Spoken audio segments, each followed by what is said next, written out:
আসসালামু আলাইকুম। কেমন আছেন আপনারা? আজকে অল্প সময়ের জন্য একটু লাইভে এসেছি। আমি মূলত অল্প একটা বিষয়ে একটু আলোচনা করব। সেটা হলো সম্পত্তি বন্টন, মুসলিম যে সম্পত্তি বন্টন যে নীতিটা আর কি, এই নীতিতে আউল এবং রাজনীতি নামে দুইটা নীতি আছে, ঠিক আছে? তো এই দুইটা নীতি কি আসলে কোরআন এবং হাদিস বিরুদ্ধ কিনা এইটার ব্যাপারে অল্প একটু আলোচনা করব। আজকে মূলত আমি আলোচনা করব না। আমি একটু আপনাদেরকে যদি দেখাই, এটার বিতর্কটা মূলত হচ্ছে সূরা নিসা আয়াত 11 এবং 12, এখান থেকে হচ্ছে এই বিতর্কটা শুরু হয়। তো আমি এখানে সূরা নিসা আয়াত 11 এটার ব্যাপারে একটু কথা বলি। তো আমরা এটার ব্যাপারে ডিটেল একটা এপিসোড করেছি। এপিসোড 6 হচ্ছে কোরআনের সম্পত্তি বন্টনের নীতি, এটা নিয়ে হচ্ছে আপনি কি ভাবছেন আমাদের যে অনলাইন লাইভ ওয়েবিনার আছে, সেখানে আমি ডিটেল একটা আলোচনা করেছি। তো সেখানে একটু গ্যাপ আছে, সেটা হলো আউল এবং রাজনীতি, এটা আমি যতদূর জানি সেটা হচ্ছে সাহাবাদের আমল থেকে প্রমাণিত, এবং হচ্ছে ফুকাহায়ে কেরাম বা আমাদের ওলামায়ে কেরাম তারা হচ্ছে এই বিষয়গুলো হচ্ছে স্পষ্ট করছেন, যেগুলো সাহাবীদের আমল থেকে প্রমাণিত।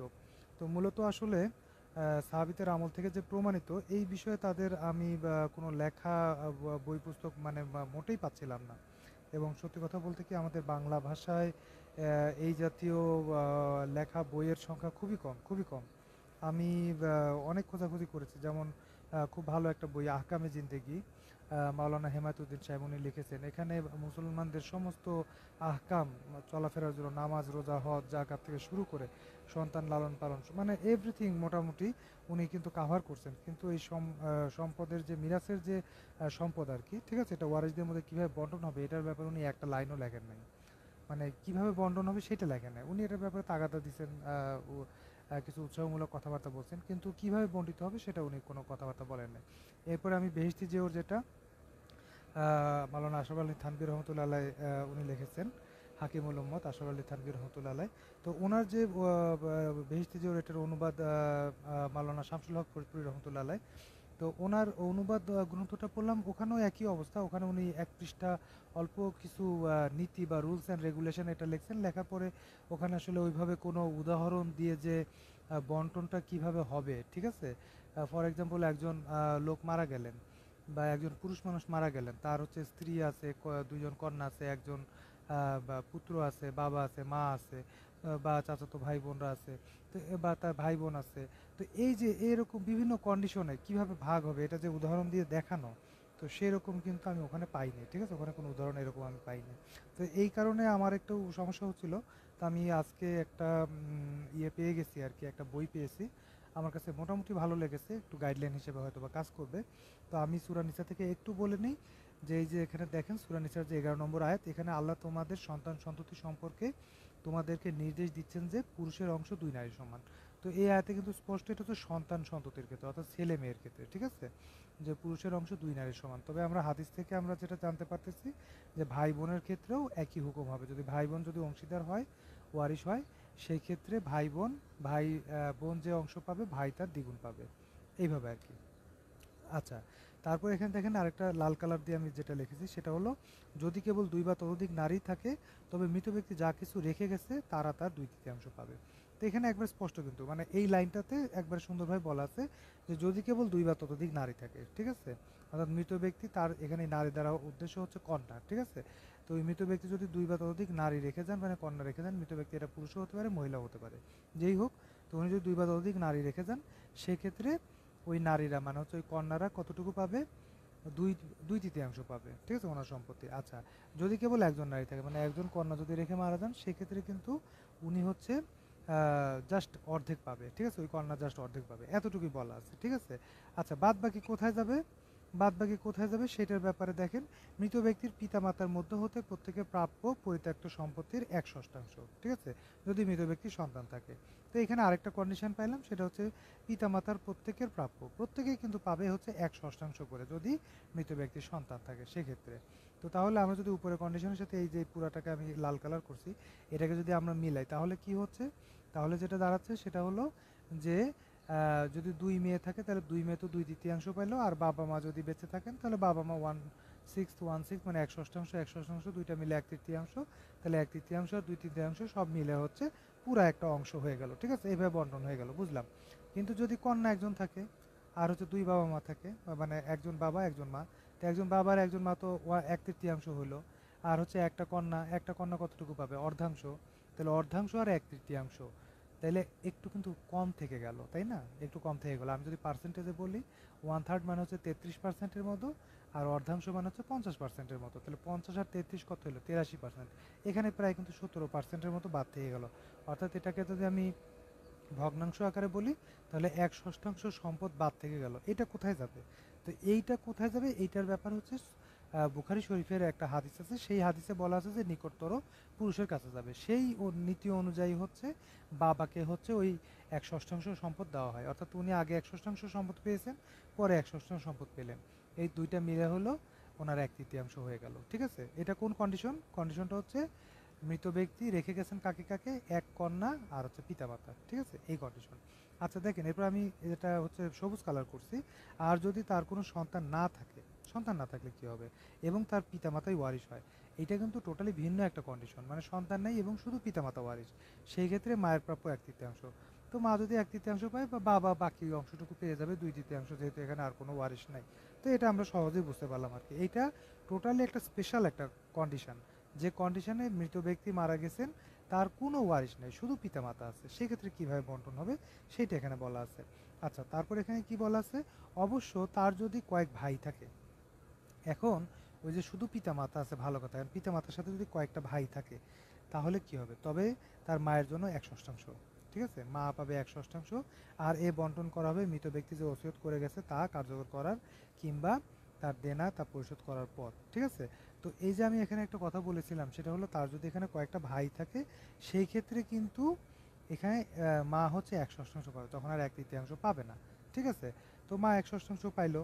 এখন ভাইয়েরা কতটুকু পাবে এইটা কিন্তু এখানে বলা নাই। আমি আবারও বলতেছি, প্রথমে একবারে শুরুতে আল্লাহ তোমাদের সন্তান সন্ততি সম্পর্কে তোমাদেরকে নির্দেশ দিচ্ছেন। তো এই জন্য আমি এটা বলতেছিলাম আর কি, যে আল কোরআনে কিন্তু সন্তান সন্ততি সম্পর্কে বলা হয়েছে, ঠিক আছে? এইখানে কিন্তু আওলাদ বা সন্তান সন্ততি ভাই বোন সম্পর্কে বলা হয় নাই।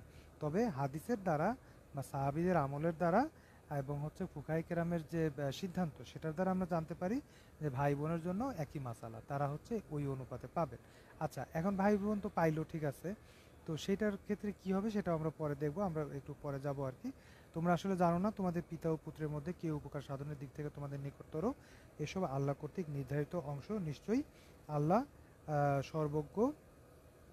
একটু দেখে নিই কতক্ষণ হয়েছে, আমাদের মোটামুটি 7 মিনিটের মতো একটু কথা হয়েছে। আচ্ছা ঠিক আছে, দেখেন আমরা পরবর্তীতে চলে আসলাম। আচ্ছা, আগের স্লাইডে একটু বাদ ছিল, সেটা কি লেখা ছিল? যে তোমাদের পিতা ও পুত্রের মধ্যে কে উপকার সাধনের দিক থেকে তোমাদের নিকটতর, এসব আল্লাহ কর্তৃক নির্ধারিত অংশ। নিশ্চয়ই আল্লাহ সর্বজ্ঞ প্রজ্ঞাময়। অর্থাৎ আল্লাহ তাআলা বলতেছেন যে আমি যে বন্টন নীতিটা দিলাম, এটা হচ্ছে সবচেয়ে ভালো, এবং এটার ব্যাপারে আমি সর্বজ্ঞ, আমি সবচেয়ে ভালো জানি, এবং আমার কাছেই সবচেয়ে সব প্রজ্ঞা আমার কাছেই আছে। সুতরাং এটাই হচ্ছে তোমাদের কাছে তোমাদের জন্য উপকার, ঠিক আছে? তোমাদের এর দ্বারাই হচ্ছে তোমাদের সবচেয়ে বেশি উপকার হবে। তো আমি এই যে ওই লাল কালার অংশটা এখানে নিয়ে এসেছি, আমি প্রথমে ধরে নিলাম 2 কন্যা। এখানে 2 কন্যা, 2 বা ততোধিক বলা আছে, ততোধিক হলেও সমস্যা হবে না, কারণ যদি 3 কন্যা হয় ওই 2/3 অংশ হচ্ছে 3জনকে ভাগ করে দেওয়া হবে। তারপরে যদি 4 কন্যা হয়, ওই 4 কন্যার ক্ষেত্রেও একই ব্যাপার, 2/3 অংশটাকে 4জনকে ভাগ করে দেওয়া হবে। এখন সমান সমান ভাগ করতে হবে নাকি কম বেশি ভাগ করতে হবে, এইটাও কিন্তু সাহাবীদের আমলের দ্বারা প্রমাণিত, ঠিক আছে? এই যে প্রমাণিত, এখন যদি আমি যে একটা কথা বললাম যে প্রমাণিত, এখন যদি প্রমাণ দেন, আমার কাছে প্রমাণ নাই, এটা ফুকাহে কেরাম তারা যে দলিল দিয়েছেন, তারা তো মানে কোরআন এবং হাদিস থেকেই হচ্ছে তারা এই সিদ্ধান্তে আসছেন। তো তারা এটা বলতে পারবেন, আমার কাছে চাইলে আসলে লাভ হবে না। তবে ওনারা সিদ্ধান্ত দিয়েছেন এইটার, আমি একটা বই পেয়েছি, ওখানে সুন্দরভাবে এগুলো বলা আছে, ঠিক আছে? এবং হচ্ছে আমাদের যে ফারায়দ আইন, সেখানেও ওগুলাকে অ্যাডাপ্ট করা হয়েছে। তো দেখেন, এখানে আমি 2 কন্যাকে প্রথম হচ্ছে 2/3, আমি 2জনকে ভাগ করে দিলাম, তাহলে একজন 1/3 পেলো, আরেকজন 1/3 পেলো। 1/3, 1/3, 2/3, অথবা 33% আর 33%, ঠিক আছে? তারপরে দেখেন কি হলো, পিতামাতা, পিতামাতা 1/6, মাতাও 1/6, তাহলে 1/6 1/6 মিলেও 1/3 হয়ে গেল। তাহলে এই যে এই তিনটা 1/3 মিলে কিন্তু পুরা সম্পদ হয়ে গেল, ঠিক আছে? তো এই আয়াত থেকে আমরা এটা বুঝছি, ঠিক আছে? 2 বা ততোধিক কন্যা হইলেও সেটাও এই আয়াতের সাথে কোনো কন্ট্রাডিকশন নাই, ঠিক আছে? এই আয়াত দ্বারা ব্যাখ্যা করা যাচ্ছে, কোনো সমস্যা নেই। আচ্ছা, এরপরে আমি দেখি এক কন্যা হলে কি হবে। এই যে এক কন্যা, এক কণা হলেই মূল সমস্যাটা হলো এখানে। আল কোরআনের যে বর্ণনা, সেখানে এক কণা হলে হচ্ছে হাফ পাবে, অর্ধেক পাবে, অর্ধাংশ। আর পিতামাতা তো ওই যে এক ষষ্ঠাংশ এক ষষ্ঠাংশ পাবে। আমি এক ষষ্ঠাংশ এক ষষ্ঠাংশ যদি দিই, তাহলে এক তৃতীয়াংশ হলো। তাহলে বাকি কিন্তু এক ষষ্ঠাংশের মতো সম্পদ থেকে যায়। এই সম্পদটা কোথায় যাবে? এই সম্পদটা কি আমরা সবাইকে আনুপাতিক হারে ভাগ করে দিব, নাকি হচ্ছে এটা আমি কাউকে দিব, একজনকে দিয়ে দিব, বা এটা আমি কি করব আসলে? তো এইটার বর্ণনা আমি এটাই বলতেছিলাম, যে এটা কিন্তু আল কোরআনে বলা নেই। এটা আল কোরআনে বলা নেই। অনেকেই বলেন যে এখানে হচ্ছে পিতা 2 গুণ পাবে, মা 1 গুণ পাবে। মা যেহেতু এক ষষ্ঠাংশ, তাই পিতা হচ্ছে ডাবল পাবে, এক তৃতীয়াংশ। এই কথাটা ভুল। কারণ ওইখানে বলাই ছিল, দেখেন আমি ওই জায়গাটাতে আরেকবার একটু যাই। আল্লাহ তোমাদের সন্তান সন্ততি সম্পর্কে তোমাদের নির্দেশ দিচ্ছেন যে পুরুষের অংশ 2 নারীর সমান। এখানে সন্তান সন্ততি সম্পর্কে হচ্ছে এই নির্দেশটা দেওয়া হয়েছে। এখন আপনি যদি বলেন যে এটা পিতামাতার জন্য প্রযোজ্য, তাহলে তো এটা হলো না, আপনি এটা ভুল ব্যাখ্যা করলেন। এখানে সন্তান সন্ততির জন্য বলা হয়েছে, তো পিতামাতার জন্য তো এটা বলা হয় নাই। পিতামাতার জন্য তো এই এই এই কথা না। এখানে সন্তান সন্ততি স্পষ্ট বলাই আছে। তো পিতামাতার জন্য যে সমান ওই মা হচ্ছে যা পাবে, বাবা তার ডাবল পাবে, এটা তো এখানে বলা নাই। কারণ আপনি জোর করে বললে তো হবে না, ঠিক আছে? আচ্ছা, তাহলে আমরা এখানে চলে আসি। এই যে এখন আমি হচ্ছে ওই এক ষষ্ঠাংশ যেটা বেঁচে গেল, ওইটা আমি হচ্ছে কাকে দিচ্ছি? ওইটা আমি দিচ্ছি হচ্ছে পিতাকে। হ্যাঁ, পিতাকে কেন দিচ্ছি? পিতাকে দিচ্ছে হচ্ছে ওই হাদিসের দ্বারা। এই হাদিসটা দেখেন, এই পরের স্লাইডে। এখানে হচ্ছে আমি হচ্ছে ওই যে রুলসগুলো দেখাইছি, দেখেন। ওই যে হাফ অংশ চলে গেছে হচ্ছে ডটার মানে কন্যার কাছে, 1/6 হচ্ছে মায়ের কাছে। তারপরে অ্যাকর্ডিং টু রিলেটিভ প্রায়োরিটি, ঠিক আছে, বাবার কাছে হচ্ছে 1/6 আসছে, ঠিক আছে। এবং হচ্ছে ওই যে নিকটতর পুরুষ হচ্ছে অবশিষ্ট অংশ পাবে, সেই অনুযায়ী হচ্ছে তিনি হচ্ছে বাকি 1/6 পাইছে। এই দুইটা হচ্ছে এক ষষ্ঠাংশ এক ষষ্ঠাংশ মিলে ওনার 1/3 হয়ে গেছে, বাবার আর কি। তো দেখেন আমি সেই হাদিসটা একটু দেখাচ্ছি। এই যেখানে আমি সেই হাদিসটা নিয়ে আসছি, এটা বুখারী শরীফের হাদিস। এখানে দেখেন, যায়েদ ইবনে সাবিত রাদিয়াল্লাহু তাআলা বলেন, কোনো পুরুষ বা নারী যদি কন্যা সন্তান রেখে যায়, তাহলে সে অর্ধাংশ পাবে। আর যদি তাদের সংখ্যা 2 বা ততোধিক হয়, তারা পাবে 2/3। ওই কোরআনের যে কথা। আর যদি উক্ত কন্যা বা কন্যাসমূহের সঙ্গে পুরুষ থাকে, তাহলে প্রথমে অংশীদারদেরকে তাদের প্রাপ্ত দেওয়ার পর বাকি অংশ 2 নারী সমান এক পুরুষ ভিত্তিতে বর্ণন করা হবে। অর্থাৎ ওই যে ভাই মানে ছেলে যদি থাকে আর কি, সেই ক্ষেত্রে কি হবে? আচ্ছা, তারপরে এখন কি বলা আছে দেখেন। মুসা ইবনে ইসমাইল রহমতুল্লাহ আলাই ইবনু আব্বাস রাদিয়াল্লাহু তাআলা সূত্রে নবী সাল্লাল্লাহু আলাইহি ওয়াসাল্লাম থেকে বর্ণিত, তিনি বলেন, মিরাজ তার হকদারদেরকে পৌঁছে দাও, এরপর যা অবশিষ্ট থাকে তার নিকটতর পুরুষের জন্য। এই যেখানে স্পষ্ট, মানে প্রথমে পৌঁছে দিতে হবে তাদের হকদারদেরকে। এদেরকে আমরা জবিউল ফুরুজ বলি। অর্থাৎ আল কোরআনে যে 12 শ্রেণীর মানুষের জন্য যে ইয়ে বলা আছে, মানে একবার স্পেসিফিক করে দেওয়া আছে, এ অর্ধাংশ পাবে, এ এক চতুর্থাংশ পাবে, ঠিক আছে। এনাদেরকে বলা হয় হচ্ছে জবিউল ফুরুজ। তো এটা হচ্ছে হকদার। তো এই হকদারদেরকে দেওয়ার পরে যে অবশিষ্ট যে সম্পদটা থেকে যাবে, সেটা হচ্ছে নিকটতম পুরুষদের জন্য হচ্ছে এটা বন্ধন করতে হবে। এনাদেরকে আমরা মূলত আসাবা বলি, ঠিক আছে। তো এইভাবে হচ্ছে এটা বন্টন হলো। এখন দেখেন, এটা একটা স্পেশাল কনসিডারেশন, ঠিক আছে। এইখানে কি হয়েছে, পিতা মাতা একজন মারা গেছেন, তার হচ্ছে শুধু পিতা আছে আর মাতা আছে। তো ওই যে ওই সবুজ যে অংশটা, আর যদি কোনো সন্তান না থাকে, তো এখানে তো স্পষ্ট বলা আছে মায়ের অংশ হচ্ছে এক তৃতীয়াংশ।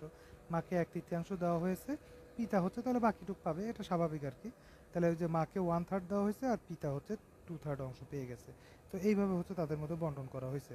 তো এটাও কোনো সমস্যা নাই। এবার এই যে সূরা নিসার 12 নম্বর আয়াতে চলে আসি। সেখানে যেটা বলতেছে সেটা হলো, সূরা নিসার 12 নম্বর আয়াতে কি বলা হয়েছে? তোমাদের স্ত্রীগণ যা কিছু রেখে যায় তার অর্ধাংশ তোমাদের, যদি তাদের কোনো সন্তান জীবিত না থাকে। তার সন্তান যদি জীবিত না থাকে, স্বামী হচ্ছে অর্ধেক পাবে, সহজ হিসাব।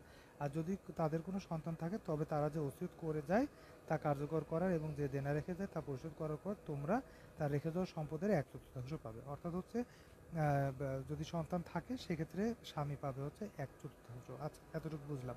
এরপরে কি, আর তোমরা যা কিছু ছেড়ে যাও, ঠিক আছে, মানে হচ্ছে এখন স্বামীর কথা বলতেছি। অর্থাৎ স্বামী যদি মারা যায়, সেক্ষেত্রে তোমরা যা কিছু ছেড়ে যাও তার এক চতুর্থাংশ স্ত্রীগণ পাবে, ঠিক আছে। স্ত্রীগণ পাবে হচ্ছে এক চতুর্থাংশ, যদি তোমাদের জীবিত কোনো সন্তান না থাকে, ঠিক আছে। তো জীবিত যদি কোনো সন্তান না থাকে, সেক্ষেত্রে স্ত্রী কতটুকু পাবে? এক চতুর্থাংশ পাবে স্বামীর। আচ্ছা, যদি তোমাদের সন্তান থাকে, তবে তোমরা যে ওসিয়ত করে যাও তা কার্যকর করার, এবং তোমাদের দেনা পরিশোধ করার পর তারা তোমাদের রেখে যাওয়া সম্পত্তির 1/8 পাবে। তো যদি সন্তান থাকে সেক্ষেত্রে হচ্ছে 1/8 পাবে এটা। আর ওই উভয় ক্ষেত্রে এই কথাটা কমন আর কি, এটা হচ্ছে মানে মূল একটা গাইডলাইন। তো আমরা হচ্ছে আল কোরআন থেকে মূলত হচ্ছে মূল নীতিগুলো নেই, ঠিক আছে? কারণ আর কোরআনে আমি তো এর আগের এপিসোডেও বলছি, আজকেও একই কথা বলতেছি, রিপিট হচ্ছে, সেটা হলো আল কোরআনে কয়েকটা কন্ডিশনে কিভাবে হচ্ছে ভাগ হবে সেটা বলা হয়েছে। এখানে সমস্ত রকমের কন্ডিশন এখানে আসে নাই, এবং সমস্ত রকমের কন্ডিশন না আসার কারণেই পরবর্তীতে সাহাবা ইকরাম রাদিয়াল্লাহু তাআলা আনহুম তাদের মধ্যেও কিছু কিছু বিষয় ইখতিলাফ হয়েছে, মত পার্থক্য হয়েছে। তারা কোরআন অনুযায়ী একভাবে মূলনীতি নিয়েছেন, আরেকজন সাহাবী হয়তো আরেকভাবে মূলনীতি নিয়েছেন। তো এই ইখতিলাফগুলোর কারণও কিন্তু মূলত এটা, ঠিক আছে? এরপরে পরবর্তী জমানায় ফুকাহায়ে কেরাম বা ওলামায়ে কেরামের মধ্যে যে ইখতিলাফ বা মত পার্থক্য হয়েছে, এটার কারণও মূলত এটাই। কারণ এইখানে সমস্ত যে কন্ডিশনগুলো, সেই কন্ডিশনগুলো কিন্তু আসে নাই, কিছু কিছু কন্ডিশন আসছে, এবং সেই কন্ডিশন থেকে তারা এগুলাকে মূলনীতি, ওইটাকে মূলনীতি হিসেবে নিয়ে তারা হচ্ছে সম্পদকে ভাগ করেছেন বা বন্টন করেছেন, ঠিক আছে? এবং হাদিস থেকেও তারা হচ্ছে মূলনীতি নিয়েছেন, সাহাবীদের আমল থেকে মূলনীতি নিয়েছেন, ঠিক আছে? তো এক একজন মূলনীতি নেওয়ার ক্ষেত্রে কেউ হয়তো কোনো একটা বিষয়ে একমত হয়েছে, কেউ দ্বিমত হয়েছে, তখনই হচ্ছে এই ইখতিলাফগুলো হয়। এজন্য আপনি দেখবেন মোটামুটি 4 মাযহাবের মধ্যেই হয়তো কিছু কিছু মাসালাতে, সম্পদ বন্টনের কিছু কিছু মাসালাতে আপনি দ্বিমত পাবেন, মানে কম বেশি পাবেন আর কি। তারা কোনো কোনো ক্ষেত্রে কোনো কোনো কন্ডিশনে তারা একমত হতে পারেন নাই। তো এখানে দেখেন আর হচ্ছে যে বিষয়টা, এখানে একটা মূলনীতি হলো, যিনি মারা যাবেন তার হচ্ছে মাইয়াত, উনি মারা যাওয়ার পরে উনি যদি কোনো দেনা রেখে যায় কিংবা ওসিয়ত করে যায়, সেটা আগে মানে মানে ইয়ে করতে হবে আর কি, এক্সিকিউট করতে হবে। এটা এক্সিকিউট করার পরে দেন আপনি হচ্ছে তার যে রিমেইনিং যে ওয়েলথ বা সম্পদ আছে, সেটা হচ্ছে আপনি ডিস্ট্রিবিউট করবেন। তার হচ্ছে যে ইয়ে আছে, তার যে ওয়ারিশ যারা আছে, ঠিক আছে, তাদের মধ্যে হচ্ছে আপনি এটা ডিস্ট্রিবিউট করে দিবেন। তো এই যে মিরাজ বন্টন করা হচ্ছে, সেই পুরুষ বা নারী যদি এমন হয় যে না তার পিতামাতা জীবিত আছে, না সন্তান সন্ততি, আর তার এক ভাই বা এক বোন জীবিত থাকে, তবে তাদের প্রত্যেকের প্রাপ্য 1/8। তো এখানে দেখেন ভাই বোন কিন্তু প্রত্যেকের প্রাপ্য 1/8, একবারে স্পষ্ট বলা আছে। তো এইখানে কিন্তু প্রত্যেকের প্রাপ্য হচ্ছে 1/8 হবে। এখানে কিন্তু ভাই ডাবল পাবে, বোন এক গুণ পাবে, ব্যাপারটা এরকম না। তাহলে দেখেন এখানে কি বলা হলো, আবার একটু করি। সেই পুরুষ বা নারী যদি এমন হয় যে না তার পিতামাতা জীবিত আছে, না সন্তান সন্ততি, আর তার এক ভাই বা এক বোন জীবিত থাকে, তাই এক ভাই অথবা কি এক বোন যদি জীবিত থাকে, তবে তাদের প্রত্যেকের প্রাপ্য, তবে তাদের প্রত্যেকের প্রাপ্য কি 1/8, 1/8 করে। আচ্ছা, তারা যদি আরো বেশি সংখ্যক থাকে, ঠিক আছে, তারা যদি আরো বেশি সংখ্যক থাকে, তবে তারা সকলে 1/3 মধ্যে অংশীদার হবে, ঠিক আছে? এবং তাদের সংখ্যা এক ভাই বা এক বোন এরকম যদি থাকে, সেক্ষেত্রে তারা তো 1/8 1/8 করে পাবে। আর যদি হচ্ছে বেশি থাকে, তারা সবাই মিলে হচ্ছে 1/3 অংশীদার হবে, ঠিক আছে? তো এই হচ্ছে ব্যাপার। তো এখানে কন্ডিশন কিন্তু এটা যে তার পিতামাতা জীবিত নাই এবং তার কোনো সন্তান সন্ততি নাই। তাহলে দেখেন এগুলো কন্ডিশন কিন্তু, ঠিক আছে? তো এগুলা থেকে মূলত মূলনীতি নেওয়া হয়েছে, মূলনীতি আমি বারবার বলতেছি, বা রুলস বা মূলনীতি বা নিয়ম, এখান থেকে হচ্ছে নিয়মগুলো নেওয়া হয়েছে। নিয়মগুলো নিয়ে তারপরে সেই অনুযায়ী হচ্ছে ফারাইজ যে নীতি, সেই নীতিটা গঠন করা হয়েছে, এবং সেই অনুযায়ী কিন্তু মিরাসের সম্পত্তি হচ্ছে ডিস্ট্রিবিউট করা হয় বা বন্টন করা হয়, ঠিক আছে? আচ্ছা, তো আমি যদি এই আয়াতের, এই যে আমি এখানে দেখাচ্ছি দেখেন, মনে করেন স্বামী আছে, ঠিক আছে? ওখানে বলা ছিল হচ্ছে সন্তান নাই, আর কি নাই, আর হচ্ছে কোনো ইয়েও নাই, পিতামাতাও নাই, ঠিক আছে, যিনি মারা গেছেন। তা আমি ধরে নিলাম তার শুধু স্বামী আছে, সহোদর ভাই আছে, বোন আছে।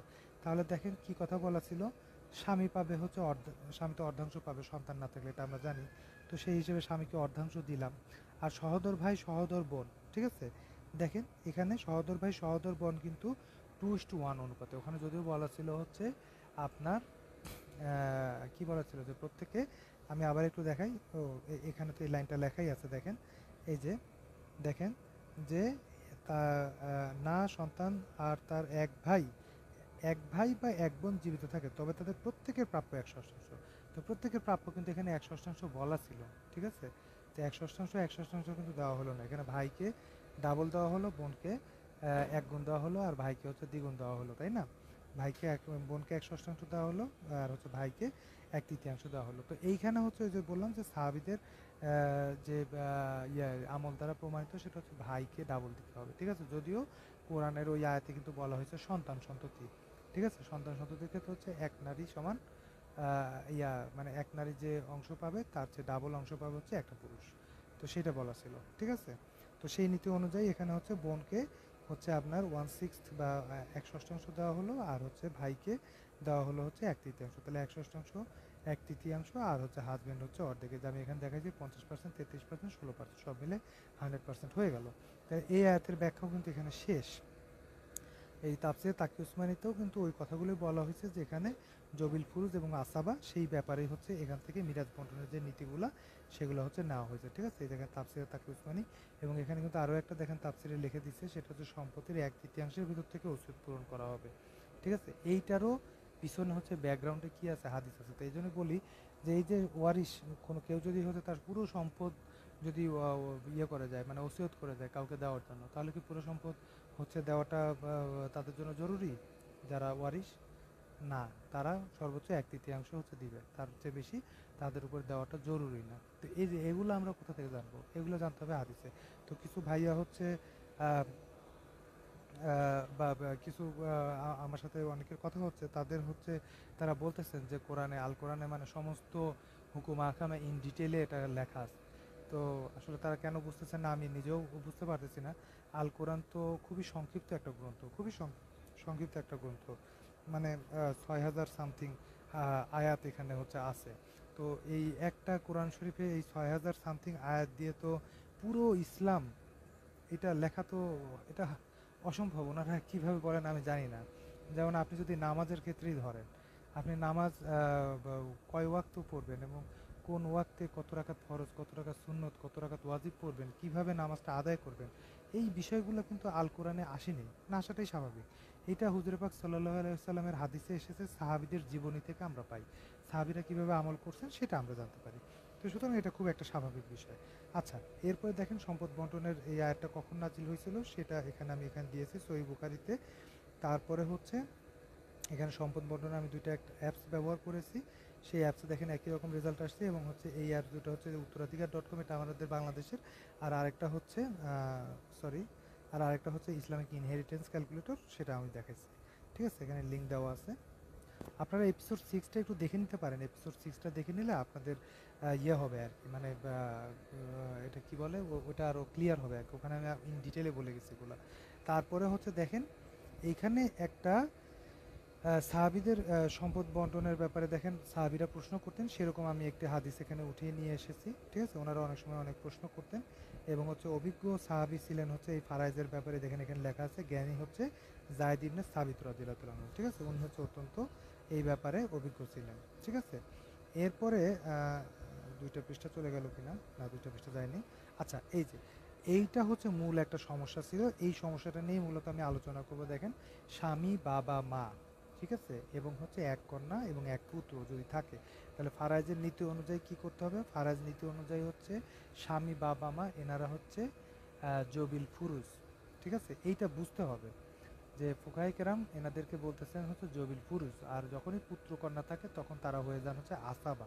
ঠিক আছে, এটা কিন্তু আমরা কোরআনের ওই আয়াত থেকেও বুঝতে পেরেছি, যে ভাই বোন থাকলে হচ্ছে ওই বাকি অংশটুকু তারা ভাগ করে নেবে। তাহলে আমরা স্বামী, বাবা, মা, স্বামী কত পাই? 1/4 অংশ, যেহেতু এখানে তার হচ্ছে পুত্র বা কন্যা আছে, সন্তান আছে, তাহলে 1/4 অংশ পাবে। ওই দেখেন, স্বামী প্লাস বাবা প্লাস মা আমরা কি লিখেছি? 1/4 প্লাস 1/6 প্লাস 1/6।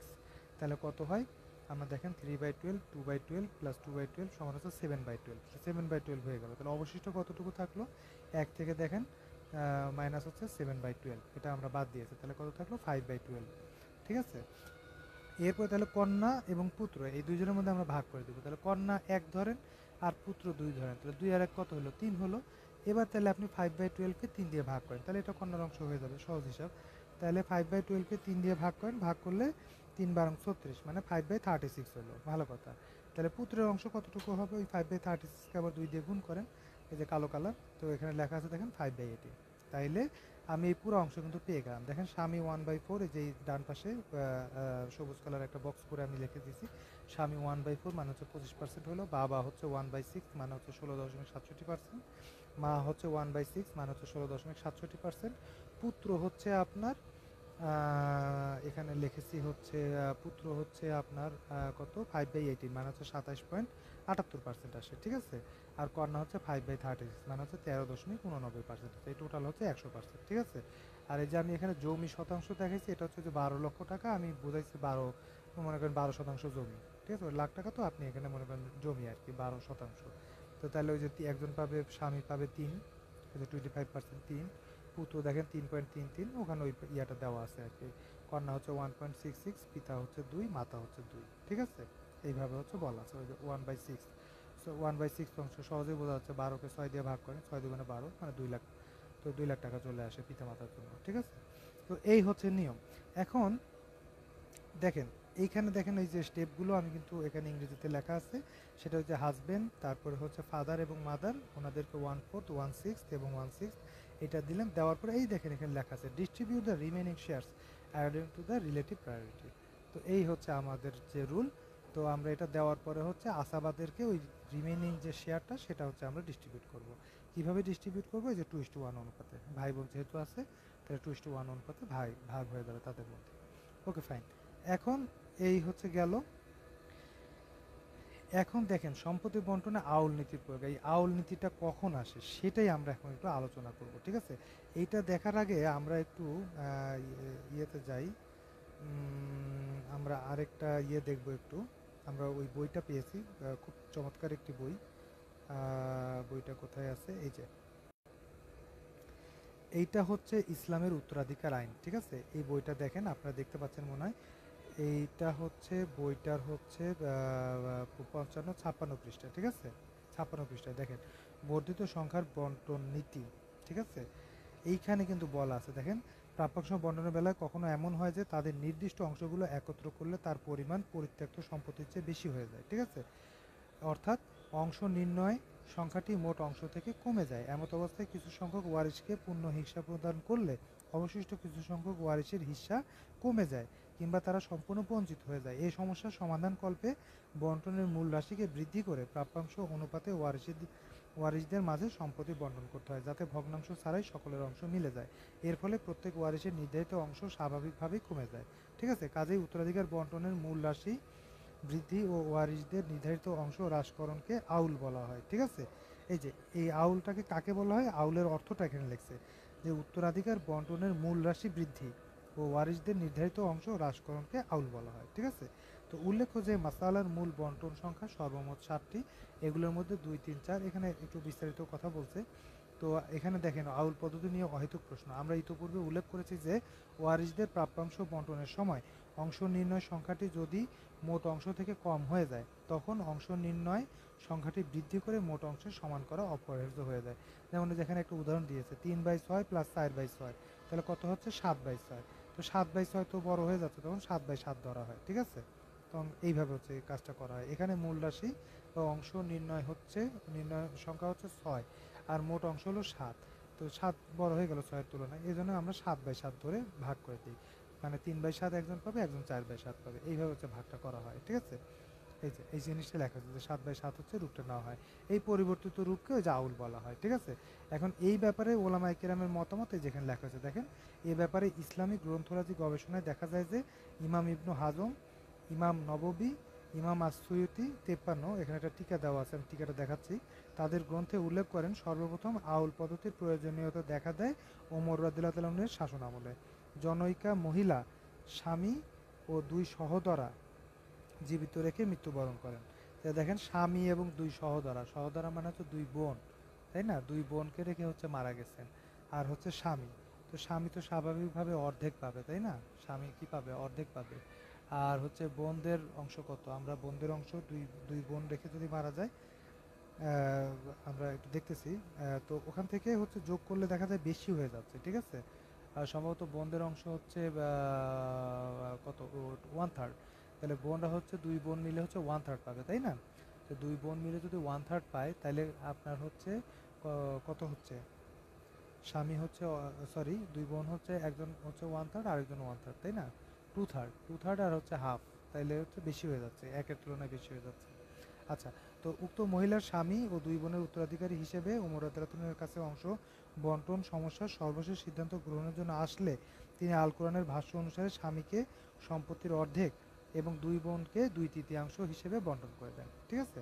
এই তো এই হচ্ছে 2/3, স্বামীকে অর্ধেক দিলেন আর 2 বোনকে 2/3 হিসেবে বন্টন করে দেন। এই যে তোমাদের স্ত্রীদের পরিত্যক্ত সম্পত্তির অর্ধেক তোমরা পাবে যদি তাদের কোনো সন্তান না থাকে। ওই যে ওই আয়াতটা হচ্ছে এখানে লিখছে। আর হচ্ছে আর মেয়ে যদি দুজনের বেশি হয়, মেয়ে যদি দুজনের কি হয় বেশি হয়, তবে তারা পরিত্যক্ত সম্পত্তি টু থার্ড। ও আচ্ছা, আমি একটু ভুল বলছি, মানে দুই সহোদরা মানে হচ্ছে সহোদরা বোন আর কি। আমি ভাবতেছি মানে ওই মহিলা হচ্ছে দুই কন্যা রেখে মারা গেছে, ঠিক আছে, স্বামী এবং দুই কন্যা, ঠিক আছে। তো স্বামী এবং দুই কন্যা রেখে মারা গেলে কি হবে? স্বামী তো স্বাভাবিকভাবে হচ্ছে তিনি হচ্ছে পাবে হচ্ছে নাকি আমি ভুল বললাম, দাঁড়ান একটু। তিনি আল কোরআনের ভাষ্য অনুসারে স্বামীকে সম্পত্তির অর্ধেক। ও তাহলে এটা দুই বোনই, সরি এখানে দুই বোন লেখা, আমি কন্যা বলতেছি, কন্যা না বোন, সরি। তো এখানে হচ্ছে স্বামীকে হচ্ছে সম্পত্তির অর্ধেক দিলেন, ভালো কথা। আর দুই বোনকে যে দুই তৃতীয়াংশ দিবেন। তো এইখানে তো ওই ইয়াটা হয় আর কি, দুই তৃতীয়াংশ দিলে তো ওই দেখেন এখানে নিচে লেখা আছে। আর মেয়ে যদি দুইজনের বেশি হয় তারা পরিত্যক্ত সম্পত্তির টু থার্ড বা দুই তৃতীয়াংশ পাবে, ভালো কথা। তাই অর্ধেক এবং দুই তৃতীয়াংশ একত্রে আসার কারণে আউলের প্রয়োজন হয়, ঠিক আছে। এই দেখেন এখানে স্পষ্ট লেখা আছে, এই অর্ধেক আর দুই তৃতীয়াংশ এই দুইটা একত্রে আসার কারণে আউলের প্রয়োজন হচ্ছে। কেন আউলের প্রয়োজন হচ্ছে দেখেন, এখানে হাফ আর হচ্ছে 2/3, এই দুইটা যদি যোগ করেন, হাফকে আপনি 3/6 লিখতে পারেন আর 2/3কে 4/6 লিখতে পারেন।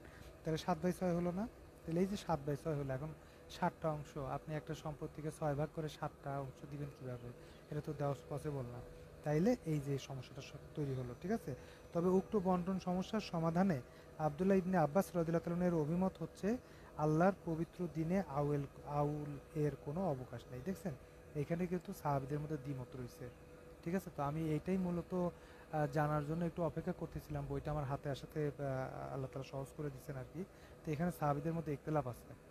তো আমরা একজন সাহাবী অলরেডি পেয়ে গেলাম, আব্দুল ইবনে আব্বাস রাদিয়াল্লাহু তাআলা। উনি কিন্তু আউলের কোনো অবকাশ পাচ্ছেন না। উনি কি বলতেছেন দেখেন, তবে স্বামীকে স্ত্রীর পরিত্যক্ত সম্পত্তির অর্ধাংশ আর দুই বোনকে অবশিষ্টাংশ দিতে হবে। এই যে তার মত হচ্ছে এইটা, ঠিক আছে, যে আপনি স্বামীকে অর্ধেক দিয়ে দিবেন, দেওয়ার পরে দুই বোনকে বাকি যা থাকবে সেটা হচ্ছে ভাগ করে দিয়ে দিবেন, সোজা হিসাব, ঠিক আছে। এইটা হচ্ছে তার মত। কারণ স্বামীর অংশ সর্বদা অপরিবর্তিত থাকবে। তাই আল কুরআনুল কারিমের ভাষ্য অনুযায়ী স্বামীকে অর্ধাংশ দিতে হবে। আর দুই বোনের অংশ বিভিন্ন পরিস্থিতিতে পরিবর্তিত হয়, কখনো তারা অংশীদার হয় না। হ্যাঁ, কখনো তারা অংশীদার হয় না, এটাও সত্যি কথা, ঠিক আছে। তো এই কারণে কিন্তু এই অবস্থা, যেমন ছেলে মেয়ে থাকলে তখন তো অংশীদার হয় না। তো এই কারণে হচ্ছে বোনরা যখন অংশীদার হয় না, তো এই কারণে হচ্ছে তারা বলতেছে যে তাকে হচ্ছে অবশিষ্ট অংশটা ভাগ করে দিতে হবে। আচ্ছা, কখনো তারা অংশীদার হয় না। ওই যে আমি ওই যে 53 যেটা দেখাতে চেয়েছিলাম, 53 একটু আগে একটু উপরে আসি। এই যে ওমর রাদিয়াল্লাহু তাআলা আনহু এর সময় যে ইমাম আস-সুয়ুতি, ঠিক আছে, তাদের গ্রন্থে উল্লেখ করেন সর্বপ্রথম আউলের প্রয়োজন দেখাতে ওমর রাদিয়াল্লাহু তাআলার শাসনামলে, ঠিক আছে। তো এইটার রেফারেন্স হচ্ছে এই যে 53 হচ্ছে ইমাম হাজম, ইবনু হাজম মুহাল্লা গ্রন্থ 9/262, ইমাম নববী আল মাজমু শরহুল মুহাব্বাব 17/135, ইমাম সুয়ুতি তারিকুল খুলাফা 56। এই জায়গাগুলোতে হচ্ছে ওই কথাটা আসছে, অর্থাৎ ওমর রাদিয়াল্লাহু তাআলার জমানায় হচ্ছে সর্বপ্রথম এই ধরনের একটা প্রবলেম আসলো আর কি, ঠিক আছে।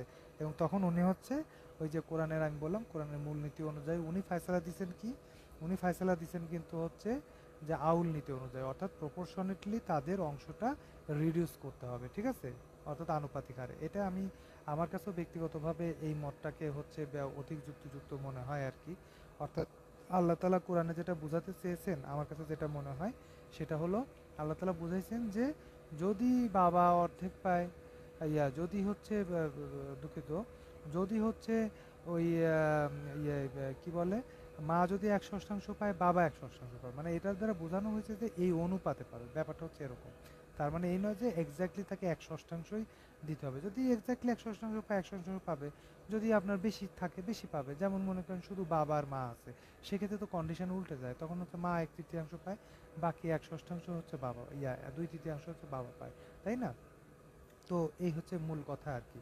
তো সুতরাং হচ্ছে ওখানে জাস্ট কয়েকটা কন্ডিশনে লেখা ছিল, এবং ওখান থেকে যদি আমরা মূলনীতি নেই, তাহলে মূলনীতি নিলে আমাদের এটাই বোঝা লাগবে যে সেটা হলো আমরা হচ্ছে বুঝবো হচ্ছে এভাবে, যে এটা হচ্ছে রেশিও বা অনুপাতে, ঠিক আছে। যেমন হচ্ছে ছেলে এবং মেয়ের ক্ষেত্রে তো একবারে সুন্দর স্পষ্টই আছে যে মেয়ে যদি 1 অংশ পায়, ছেলে হচ্ছে 2 অংশ পাবে। তো এটা তো অনুপাত, সহজেই বোঝা যাচ্ছে।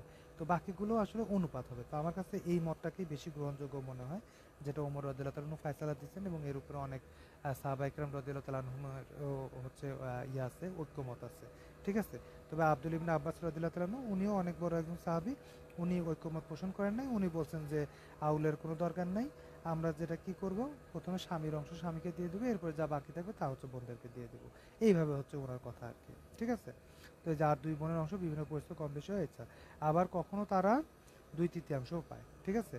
আবার কখনো তারা অন্যের কারণে বা অন্যের সাথে আসাবা হিসেবে আংশিক অংশীদারি না হয়। ঠিক আছে?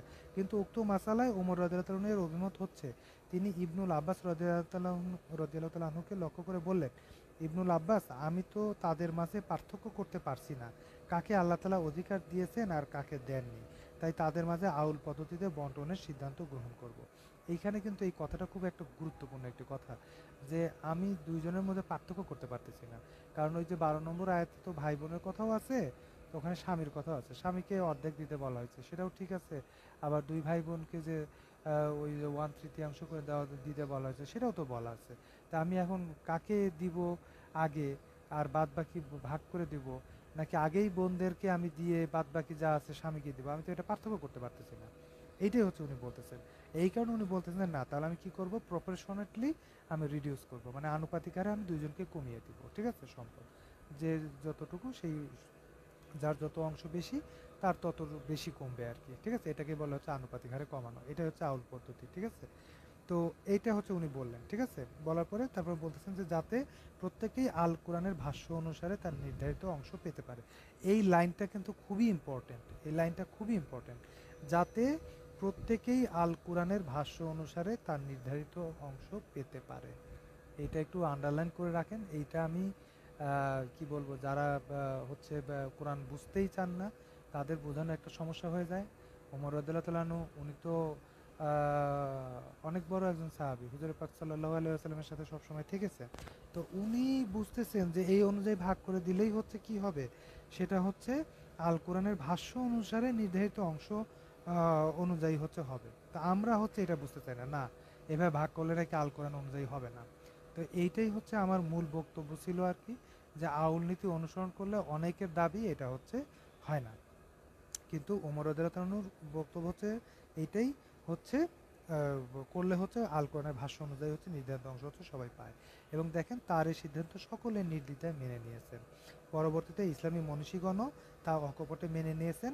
আর আউল পদ্ধতি কোনো নতুন প্রসঙ্গ নয়, বরং গোটা ইসলামী উম্মাহ ওমর রাদিয়াল্লাহু তাআলার সিদ্ধান্ত গ্রহণ করে নিয়েছেন। এখানে অবশ্য ইবনুল আব্বাস রাদিয়াল্লাহু তাআলার মতামত গ্রহণ করারও অবকাশ ছিল।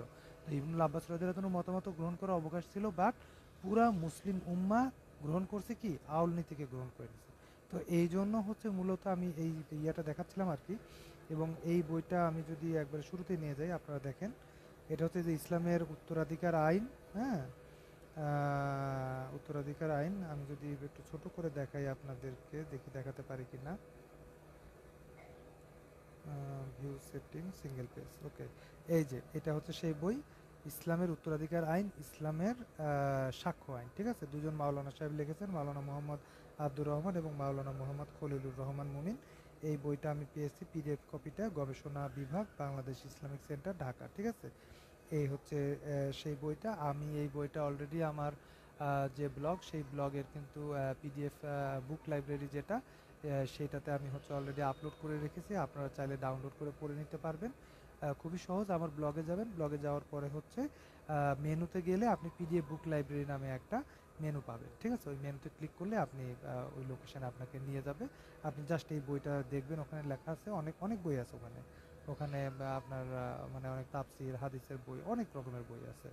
ইভেন ঋগ্বেদ, তারপরে হচ্ছে আপনার সত্যার্থ প্রকাশ, এরকম হিন্দুদেরও অনেক বই আছে। তারপরে ঐতিহাসিক অনেক বই আছে। আমি মানে সব রকমের বই এক জায়গায় রাখছি আর কি। আপনার যেটা দরকার আপনি ওখানে চাইলে ওখানেও পড়তে পারবেন, চাইলে আপনি হচ্ছে ডাউনলোড করে আপনার কাছে রাখতে পারবেন, কোনো সমস্যা নেই। তো যাই হোক, এই বইটা আমি অলরেডি ওখানে দিয়ে দিয়েছি, আপনারা চাইলে ওখান থেকে পড়ে নিতে পারেন। এবং এখানে কিন্তু আউল নীতি সম্পর্কে খুব সুন্দরভাবে আর কি বলা হয়েছে। তো আমি আবার ওই স্লাইডটাতে একটু চলে যাই। এই স্লাইডটাতে দেখেন আউল নীতিটা, এই যে এইটার আমার ক্ষেত্রে আমরা হচ্ছে স্বামী, কন্যা এবং পিতামাতা, এই ক্ষেত্রে কিন্তু আমার আউল নীতির প্রয়োজন হয়েছিল, ঠিক আছে। আর ওই ওমর রাদিয়াল্লাহু জমানায় যে প্রবলেমটা আসলো সেটা হলো স্বামী এবং দুই বোন, ঠিক আছে, ওই কন্ডিশনেও আউল নীতি দরকার হয়। তো আউল নীতি কিন্তু নতুন কোনো বিষয় না, ঠিক আছে। আর ওমর রাদিয়াল্লাহু জমানাও ইসলামের অনেক দূরবর্তী কোনো জমানা না। হুজুর পাক সাল্লাল্লাহু আলাইহি ওয়াসাল্লামের ওফাতের জাস্ট কয়েক বছর পরের ঘটনা। আবু বকর রাদিয়াল্লাহু খিলাফত জামানা তো ছিল মাত্র ১.৫ বছরের মতো। তো জাস্ট তারপরে হচ্ছে ওমর রাদিয়াল্লাহু জমানা, সুতরাং এটা অনেক দূরবর্তী কোনো জমানা না।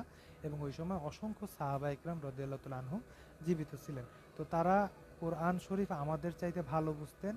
হুজুর পাক সাল্লাল্লাহু আলাইহি ওয়াসাল্লামের কাছ থেকে সরাসরি তারা কোরআন শরীফ শুনেছেন। এবং তাদের যে দিনের ব্যাপারে তাদের যে এটাকে কি বলবো, যে তাকওয়া, পরহেজগারি, এটা ভাই আমাদের ধারে কাছেও নাই। আমাদের মানে আমরা তাদের এক কথায় হচ্ছে তাদের পায়ের ধুলার সমতুল্য না, ঠিক আছে। তো তারা হাদিস কোরআন আমাদের চেয়ে অনেক ভালো বুঝছেন এবং অনেক ভালো বুঝে হাদিস কোরআন অনুযায়ী কোনটা হয় সেটাই ওনারা ফায়সালা দিয়ে গেছেন, ওনারা একমত হয়েছেন। এখন আমি যদি এই একবিংশ শতাব্দীতে এসে বলি যে তারা হাদিস কোরআন কম বুঝছে আর আমি হচ্ছে সবচেয়ে ভালো বুঝি, তাইলে এটা আসলে একটা টোটালি নির্বুদ্ধিতা, এছাড়া আর কিছু না। এই হচ্ছে আমার কথা। তারপরে দেখেন, এটা আউল নীতি তো আছে, এটা রাজনীতিও হয় অনেক সময়। রাজনীতি মানে হচ্ছে আপনার দেখেন কোরআনে যে বর্ণিত যে অংশগুলো, সেই অংশ অনুযায়ী যদি আপনি যোগ করেন, তো আপনাকে তো রেশিও অনুযায়ী ভাগ করে দিতে হবে, এটা আমি আগেও বললাম। কিন্তু আপনি যদি সরাসরি যোগ করে দিতে চান তাহলে সেক্ষেত্রে আপনার দেখা যাবে অনেক সময় সম্পদ কিছু অবশিষ্ট থেকে যাবে। তো আপনাকে সবসময় রেশিও আকারে হচ্ছে ভাগ করে দিতে হবে।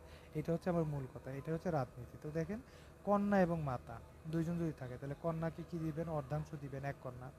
আর হচ্ছে মাতা, মাতার যদি মাতা কত পায়, 1/8 পায় যদি হচ্ছে সন্তান থাকে।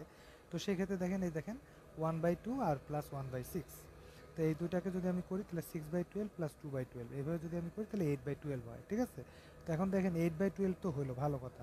এখন তাহলে কন্যাকে কত দিবেন, 8/12কে, কন্যা যেহেতু 6/12 পায়, এটাকে 8/12 দিয়ে গুণ না করে আপনি 12/8 দিয়ে গুণ করবেন, তাইলে আপনি পেয়ে যাবেন। তাহলে 12 কাটা গেল, 8 থেকে গেল, তার মানে 6/8 হলো, আর মাতা হলো 2/8, ঠিক আছে। তাহলে 6/8 মানে হচ্ছে 75%, মাতা হচ্ছে 25%। তাহলে কোরআনের কথা অনুযায়ী যেটা ছিল, মাতা হচ্ছে 1/6, মানে হচ্ছে আপনার 16%-এর মতো আসে, 16.67%। তো তার চেয়ে কিন্তু বেশি পাচ্ছে, এখানে এখানে 25%-এর মতো চলে আসছে, ঠিক আছে। তো এটাই হবে আর কি, স্বাভাবিক, ওই যে আনুপাতিক হারে বেড়ে গেছে। আর কন্যা বলা হয়েছিল অর্ধাংশ মানে 50%, তো এখানেও আনুপাতিক হারে বেড়ে গেছে, 75% হয়ে গেছে, ঠিক আছে। তো এই হচ্ছে রাজনীতি, ঠিক আছে। তো এরকমও কিন্তু কেস আসতে পারে, ঠিক আছে। আমি হচ্ছে এই যে রাজনীতির দেখেন, আমি এখানে হচ্ছে এই স্টেপসগুলো লিখছি, যে ডটারকে হাফ দিয়েছেন, মাকে হচ্ছে 1/6 দিয়েছেন। এরপরে যেহেতু distribute the remaining share, relative remaining তো কোনো ইয়া নাই, মানে রিমেনিং শেয়ার যে আপনি ওই যে নিকটস্থ আপনি যে পুরুষকে দিবেন, তো নিকটস্থ পুরুষ তো নাই, সেই ক্ষেত্রে আপনি দেখেন কি করতেছেন, সেই ক্ষেত্রে আপনি কিন্তু টোটাল শেয়ারটাকে ওই যে প্রপোর্শনেটলি আপনি কিন্তু ইনক্রিজ করতেছেন, ঠিক আছে। এই প্রপোর্শনেটলি যে ইনক্রিজ করাটা, এইটাই হচ্ছে আপনার রাজনীতি, ঠিক আছে, একে আমরা রাজনীতি বলি আর কি। তো এটাও ওই যে বললাম কোরআন এবং হাদিসের ওই বর্ণনার সাথে কিন্তু মিলে যায়। তো ঠিক আছে, এই হচ্ছে আমার আজকের মোটামুটি আর কি সংক্ষিপ্ত আলোচনা ছিল আর কি। তো আমি মূলত এই বিষয়গুলো নিয়ে একটু আপনাদের সাথে আজকে চেয়েছিলাম যে একটু আলোচনা করব আর কি। তো সংক্ষেপে একটু আলোচনা করলাম আর কি, এবং আশা করি আপনাদের এই বিষয়টা একটু ক্লিয়ার হয়েছে। আমি দুইজন আলেমের বই থেকে তারাও তো রেফারেন্স দিয়েছে, এবং সেই অনুযায়ী আমি দেখালাম যে আউল নীতি এবং রাজনীতি এটা সাহাবা একরাম রাদিয়াল্লাহু তাআলা আনহুম ওনাদের জমানা থেকে প্রমাণিত, ঠিক আছে। সুতরাং এটা মানে আমাদের আর্গু করার কোনো সুযোগ নাই। আমরা অনেকে জোর করে আর্গুমেন্ট করি যে সাহাবীদের চেয়ে আমরা বেশি বুঝতে চাই। এইটা এইটা মানে যে কি বলবো, এটা যে কত বড় নির্বুদ্ধিতা এটা আমি বলে বোঝাতে পারবো না। অর্থাৎ যাদের উপরে কোরআন নাজিল হয়েছেন, যারা হুজুর পাক সাল্লাল্লাহু আলাইহি ওয়াসাল্লামের সহচর্য পাইছেন, তাদের কাছ থেকে সরাসরি যারা কোরআন শিখেছেন, অর্থাৎ যার উপরে কোরআন নাজিল হয়েছে তার কাছ থেকে সরাসরি যারা শিখেছেন, তো তারা সবচেয়ে ভালো কোরআন বুঝছেন না আমাদের তুলনায়। আমি তো আমার মাতৃভাষাও আরবি না, আমি তো আরবি ভাষাটাও ভালো বুঝি না। তারপরে হচ্ছে আমি হচ্ছে কোরআন নাজিল হয়েছে যার উপরে, হুজুর পাক সাল্লাল্লাহু আলাইহি ওয়াসাল্লাম, তাকে আমি কোনোদিন দেখিও নাই। তা সাহাবীদেরকেও দেখেন, তো ওনারা হচ্ছে সরাসরি নবীকে দেখছেন, নবীর কর্মপদ্ধতি দেখছেন। তো সুতরাং তারাই কিন্তু সবচেয়ে ভালো বুঝছেন যে আসলে কোরআনে এই কথার দ্বারা কি বোঝানো হয়েছে। আমি একটা উদাহরণ দিই আপনাদেরকে, উদাহরণ দিয়ে আমি আজকে আমার লাইভটা শেষ করে ফেলবো, অলরেডি 44 মিনিট হয়ে গেছে। লম্বা সময়, আমি আধা ঘন্টার মধ্যে শেষ করতে চাইছিলাম। তো আমি যেটা বলতেছিলাম সেটা হলো যে মনে করেন যে একজন আপনার হচ্ছে প্রফেসর তার কিছু ছাত্রকে হচ্ছে একটা বই পড়ে শোনাইলো, তার কাছে একটা তার নিজের একটা লেখা মনে করেন বই আছে বা তার একটা গবেষণাপত্র, উনি হচ্ছে সুন্দর করে তার ছাত্রদেরকে বুঝাই দিলেন যে এই বিষয়। তো এখন তার ছাত্ররা ভালো বুঝবে নাকি তার গবেষণাপত্র, মনে করেন আমি কোথাকার কে, আমার ভালো ভাষা জ্ঞানও নাই, আমার এই গবেষণা সম্পর্কে কোনো আইডিয়াও নাই, আমি হচ্ছে তার গবেষণাপত্রটা পড়লাম, পড়া আমি মানে ভালো বুঝতে পারবো, নাকি তার ছাত্ররা যারা তার কাছে থেকে সরাসরি তার এই গবেষণাপত্রটা পড়েছে, তার সেই যে রিসার্চ পেপার, তাই না, তারা তার কাছ থেকে যারা শিখেছে তারা বেশি ভালো বুঝবে। তো সহজভাবেই বোঝা যায় যে ওই প্রফেসরের যে শিক্ষার্থী যারা, তারা স্টুডেন্ট, তারা তার কাছ থেকে সরাসরি ওই গবেষণাপত্রটা শিখেছে বা দেখেছে পড়েছে, তারাই হচ্ছে সবচেয়ে ভালো বুঝবে। তো এই কারণে সাহাবায়ে কেরাম রাদিয়াল্লাহু তাআলা আনহুম ওনারা হচ্ছে কোরআন সম্পর্কে সবচেয়ে ভালো জানতেন, সবচেয়ে ভালো বুঝতেন, এবং তারা ঐক্যমত হয়ে গেছেন এই নীতির ব্যাপারে যে এইটা, এই নীতি ফলো করলে হচ্ছে কোরআনের ভাষ্য অনুযায়ী অংশটা ঠিক থাকে। তো আমি কোথাকার কে, আমি এসে যদি বলি যে না এইটা মানে প্রয়োগ করলে কোরআনের নীতি ঠিক থাকে না, কোরআনের মূল নীতিকে ভায়োলেট করে, তাহলে বুঝতে হবে যে আসলে আমি, আমাকে বড় রকমের শয়তান আর কি আমাকে ধরেছে আর কি। তো ঠিক আছে, তো ঠিক আছে, আপনারা সবাই ভালো থাকবেন, সুস্থ থাকবেন, আজকে এই পর্যন্তই, সবাই সুস্থ থাকবেন এই বলে আমি আমার বক্তব্য শেষ করছি। ধন্যবাদ।